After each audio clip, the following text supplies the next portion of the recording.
दोस्तों ये वीडियो मैं उन साथियों के लिए बना रहा हूं जिनकी शादी हो चुकी है, जो विवाह बंधन में बंध चुके हैं और अब पछता रहे हैं, है ना। शादी का लड्डू है, जो खाए वो भी पछताए, जो ना खाए वो भी पछताए।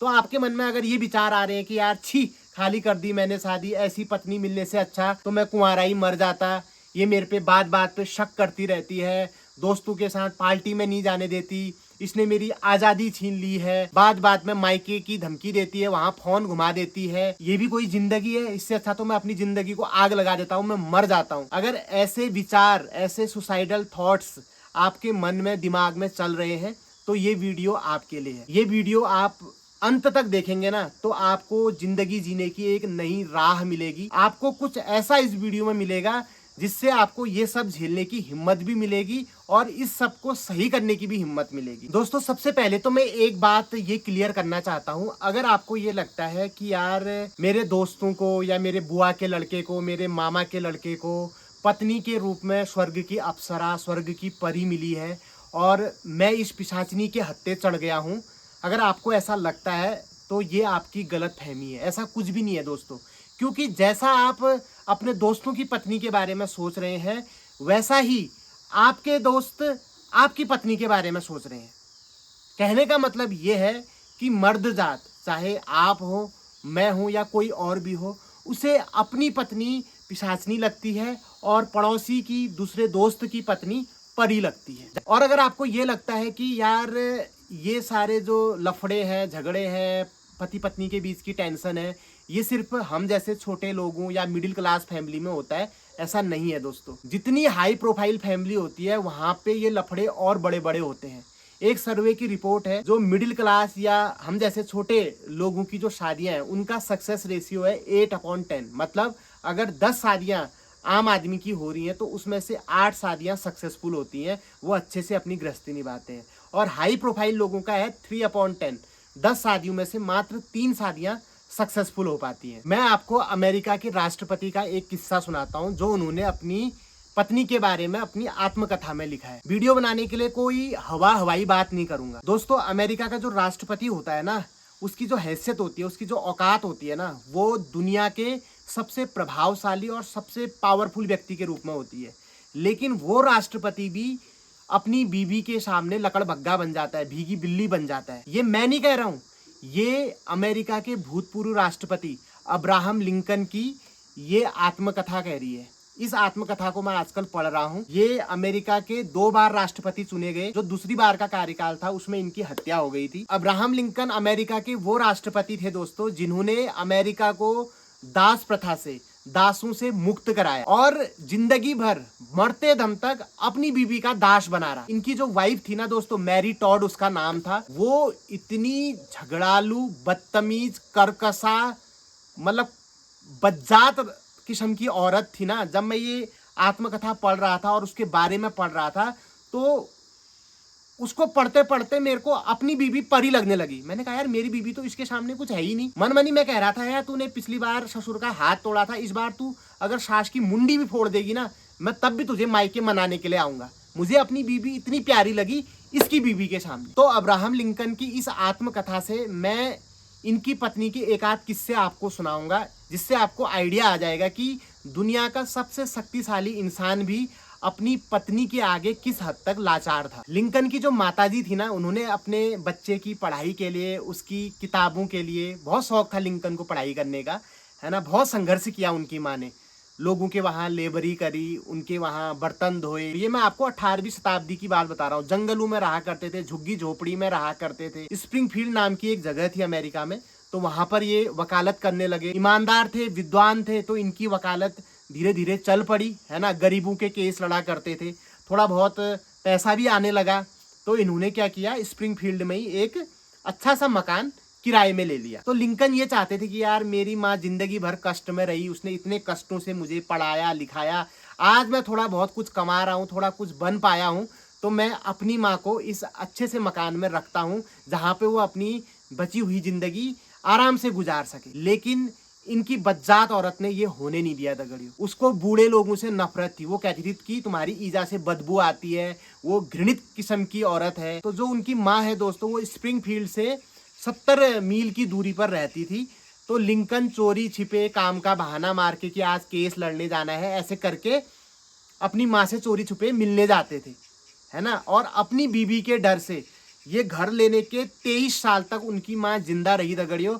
इन 23 सालों में उनकी माँ कभी भी अपने बेटे का नया घर नहीं देख पाई, सिर्फ और सिर्फ इनकी बीबी की वजह से। सोचो तुम कितनी कितनी खतरनाक लेडी वो रही होगी। क्या तुम्हारी बीबी इतनी क्रूर है? वो तो नहीं है ना ऐसी। मैं मानता हूँ कि वो सास सौरों के साथ झगड़ा करती होगी, तुम्हारे साथ झगड़ा करती होगी, लेकिन जब तुम्हारे मम्मी पापा की तबीयत खराब होती होगी तो वो उनको जरूर तुम्हारे हल्द्वानी वाले मकान में आने देती होगी, है ना। चाहे वो कितना ही सुनाए, शाम को खाना पीना अच्छे से देती होगी, है ना, साफ सफाई करती होगी, उनको दवाई खिलाती होगी, ये सब चीज़ें करती होगी। भले ही सुना रही होगी लेकिन कर रही होगी। पर लिंकन की पत्नी तो ऐसी भी नहीं थी दोस्तों, फिर भी उन्होंने संघर्ष किया, उसके साथ जिए। तो तुम क्यों टेंशन ले रहे हो यार? इस मामले में तो तुम्हारी बीवी बहुत अच्छी है। एक और किस्सा सुनो, तुम्हें और थोड़ा क्लियर होगा। अब्राहम लिंकन के 3 छोटे छोटे बच्चे थे, ठीक है, नादान बच्चे थे, तो उनकी देख रेख के लिए नैनी लगानी जरूरी थी। पर इसका व्यवहार अपने सास के लिए नहीं, अपनी नैनी के लिए भी बहुत कटु था दगड़ियों। ये उनको सुना देती थी, गाली गलौज करती थी, किसी से कहती थी कि तेरे से बाश आ रही है, तू नहा के नहीं आ रखी है, किसी से बोल देती थी कि ये चोरी करती है, इसको कहीं काम मत देना, है ना, बदनामी जैसी कर देती थी। किसी से बोलती थी कि तू मेरे बच्चों को हाथ में लगा, तूने मेरे बच्चों को मार दिया, कुछ खिला दिया, ऐसे करके उन पे आरोप लगाती थी। और इसका परिणाम ये हुआ दोस्तों कि लिंकन के घर में कोई भी नैनी 1 हफ्ते से ज्यादा नहीं टिकती थी। अब लिंकन बड़े परेशान हो गए क्योंकि 3 छोटे छोटे बच्चे थे, उनकी देखभाल भी जरूरी है, और घर में ऐसी ये राक्षस पठा रखी है, नैनी कोई टिक नहीं रही, तो क्या होगा। आप जैसे होते तो अपनी घरवाली का सर फोड़ देते या अपना फोड़ देते, लेकिन उन्होंने धैर्य रखा।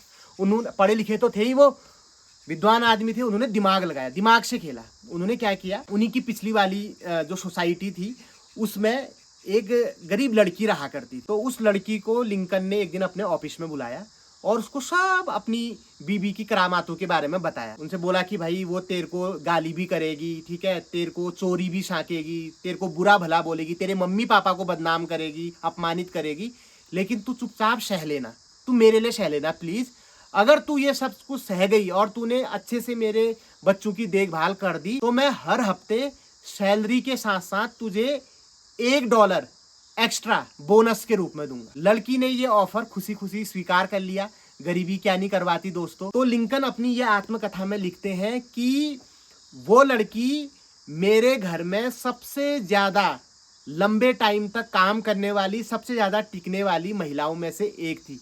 इस लड़की ने वो $1 बोनस के चक्कर में कितने टाइम तक काम किया पता है? 2 साल तक। जहां पे और नैनी 2 दिन नहीं टिक पा रही थी, ये बच्ची 2 साल तक टिकी, सिर्फ और सिर्फ गरीबी की वजह से। ऐसे लिंकन ने अपनी गृहस्थी चलाई। तुम्हारी बीवी इतनी राक्षस तो नहीं होगी यार, वो चाहे तुम्हारे लिए कैसा भी करती हो, पर आपके बच्चों के लिए अच्छा करती होगी। वो आपको नैनी भी नहीं लगाने देती है, तुम्हारे 4 पैसे बचेंगे करके, है ना।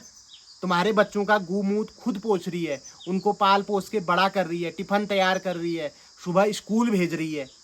तुम चाहे कुछ भी कहो दोस्तों, तुम्हारी बीवी तुम्हारे बच्चों को पाल तो रही है ना अच्छे से, कोई टेंशन नहीं है ना तुमको बच्चों के मामले में, तो क्यों टेंशन लेते हो यार। भगवान का शुक्रिया अदा करो और झेलो। बस एक और लास्ट किस्सा सुन लो, ये सुन लोगे ना तो तुम्हें लगेगा यार लिंकन के सामने तो हमारी जो समस्या है वो बाल बराबर भी नहीं है, और आपको अपने वाइफ के अत्याचार को झेलने की हिम्मत मिल जाएगी।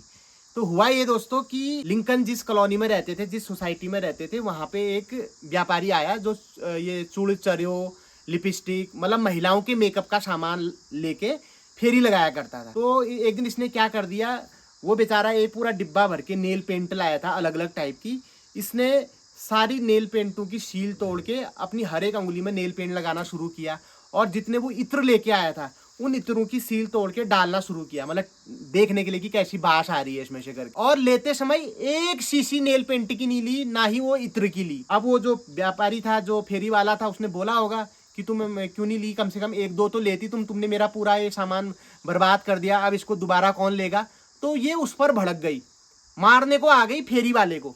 तो फेरी वाला डर के मारे भागता भागता कहाँ गया, सीधे लिंकन के ऑफिस में गया। अब उसे गुस्सा तो आया ही था, अब उसकी बीवी के सामने तो कुछ नहीं बोल पाया वो। तो सबसे पहले तो उसने वहां ऑफिस में जाके सबके सामने लिंकन को बहुत खरी खोटी सुनाई। लिंकन उसमें बैठे हुए थे कुर्सी में, किसी केस की तैयारी कर रहे थे। जब उसने खरी खोटी सुनाना बंद किया, लिंकन ने एक गहरी सांस ली।